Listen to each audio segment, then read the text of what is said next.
This is a knife I've been wanting to sharpen for a while now, since I thought I had it figured out and had a few improvements to try out. It has been my benchmark as the hardest to sharpen, and the last time I sharpened it was over 4.5 years ago. This is my main food prep knife, so it gets a lot of use, but as you can see, it has held up quite well. This attempt did not go as planned, but I did learn a lot, so I'm still making a video of it.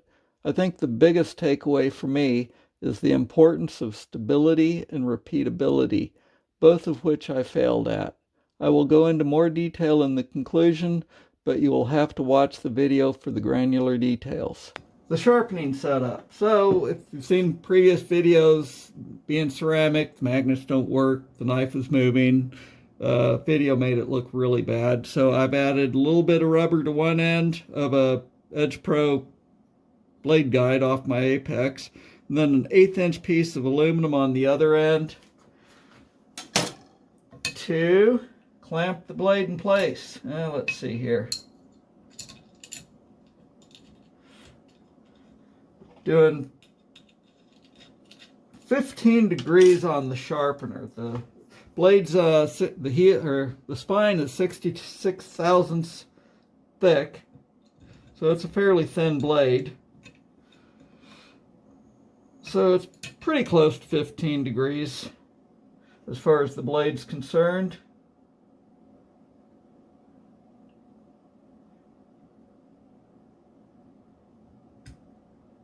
And I am just eyeballing it centered and parallel with the front of the table.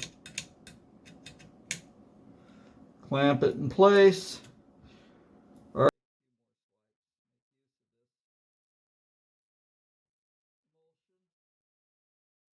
Let's start out with 20 micron diamond on a hard polymer strop. Years ago I had my first success with sharpening this knife using strops, so that is why I'm starting with one now. Here we see what the edge looks like after 40 strokes, and then 40 more strokes, and 40 more strokes, and then 90 more strokes for a total of 210 strokes. So let's see how sharp it is now.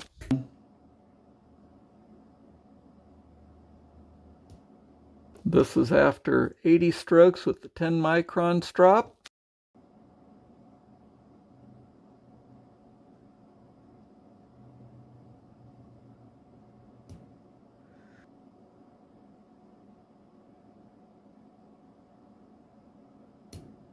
This is what it looks like after 100 strokes with the 5 micron diamond.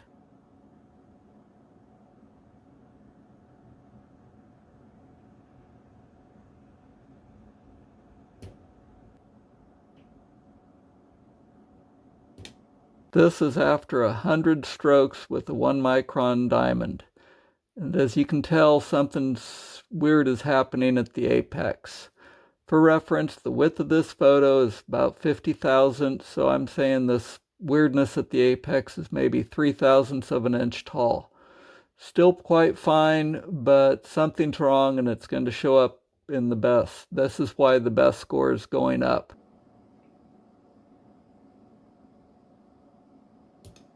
For this photo, I switched over to the 1700 grit matrix stone, which is a 10 micron diamond.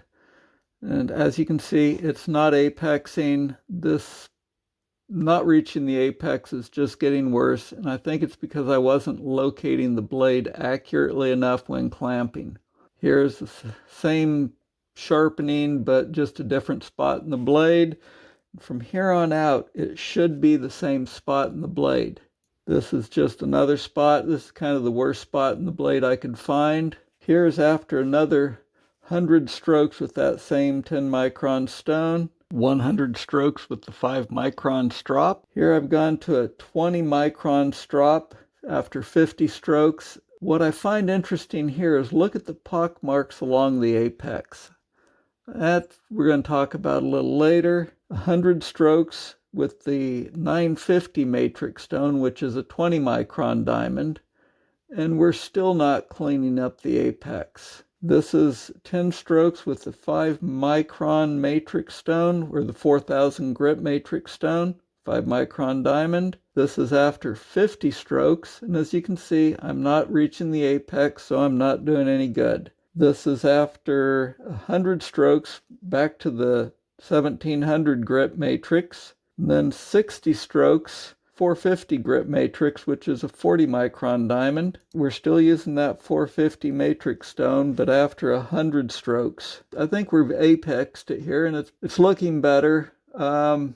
But still, it's pretty ragged, isn't it? This is after 100 strokes with 950 matrix stone, which is 20 micron diamond. I would say it's apexing, so that's probably where I should have stopped here. But here is after 10 strokes with that same 20 micron diamond, but I changed the passes, the direction of the passes a little bit, still all edge trailing. 10 more passes with the same 20 micron stone. I don't know why it's looking better, but we're getting the pock marks along the apex. This is with the matrix stone. This is with the 10 micron or the 1700 grit 10 micron diamond matrix stone after 100 passes. Part of the problem here is I'm using oil, and the oil doesn't just wipe right off the bevel, not for the microscope, so it's hard to see the scratch pattern except right at the apex.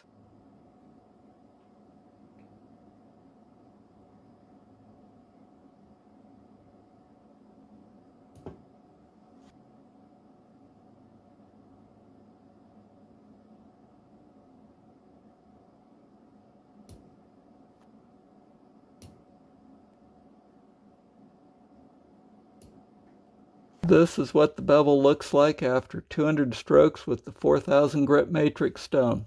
The ink is from a Sharpie, and just kind of showing the level of magnification, seeing the buildup of how thick the ink is.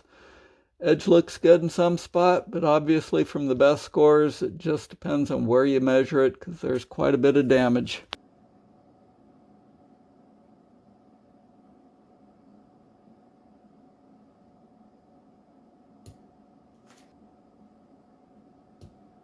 "200 more strokes with the 4000 grit matrix stone.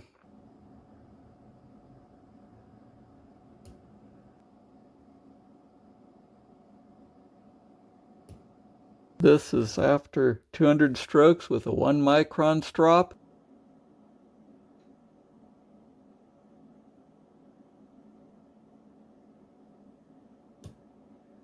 This is after 100 strokes with the 4000 grit matrix stone.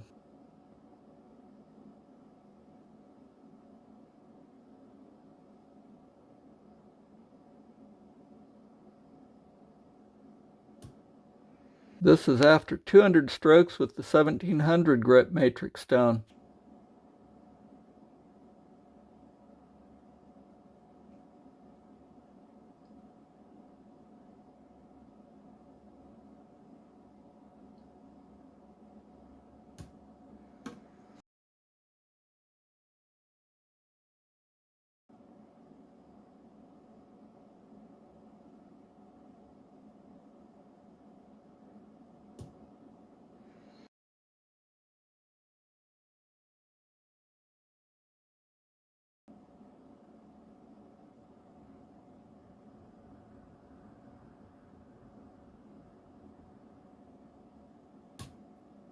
Here is the edge after 50 passes with the 10 micron strop. What I find most interesting is the pitting along the apex. I've seen that before in this knife, and also I've seen it quite a few times with steel knives, where it's just divots in the steel close to the apex. And I think that's probably from stropping. Something to look into in the future videos. I'm really interested in about that. Here I'm cutting up phone book paper with the knife before I even started sharpening it. In the middle there, it had a best score of 183, and as you can see, it's not doing it very well. It's definitely looking pretty dull. And here it is after I've sharpened it with the best score of probably sub 160 or higher than 166. I think it got dull after that last round of stropping, but it's cutting a whole lot better. And when I was cutting up tomatoes with it, the night following this, it was doing a much better job. So whenever you see people sharpening ceramic knives, there's a lot more to it than just cutting. I really am skeptical about what the edge looks like under a microscope. So, to be continued.